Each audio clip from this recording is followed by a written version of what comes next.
Kei te takiwa o te rua tau pia te roa o te tatari. Kia wate ai he tūranga mana.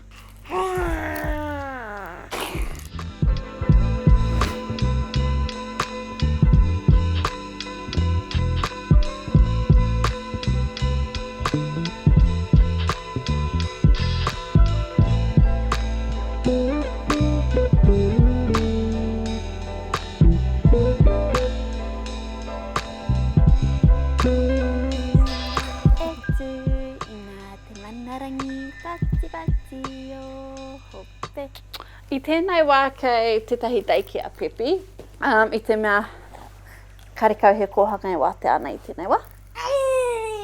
Te ahua a wangawanga mā ua ko tōna pāpā I te roa raua o te tatari kia uru atu a Pepi. Heoi anō, kia ahatia.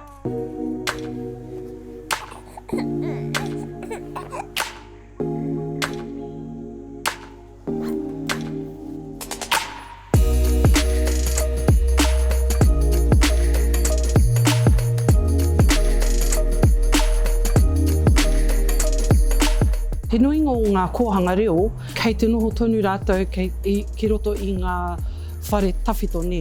Nā reira, I runga I tērā kōrero, te pūtake kore tae e ngā whānau te whakauru atu I ngā tamariki, ki roto I ēnei kōhanga reo, nā te mea kore tae I runga I te rehita o taua wharera. Kei te mahi tonu te puari, o te kōhanga reo, kia taia e ngā tamariki I te uru atu, engari me pono tātou ki te kāwanatanga ne. Me he mea karekau te mokopuna. Ko mate I tā tātou reo, ne? Ai Marika me whai wāhi te tamaiti Māori ki ngā mātauranga Māori. Ko taku koraua tētahi I whawhai mō te reo. Ko ia tēnei whawhai mō ona mokopuna, mō ona tamariki. Kia tipu ake rātau, kia tipu ake mātou I roto I raro I ngā mātauranga Māori. Nā reira, he take nui ngōku, kia whiwhia taku Pepi I aua wheako, kia tipu ai ia I raro I ngā mātauranga Māori. Pēnā ki tōna māma.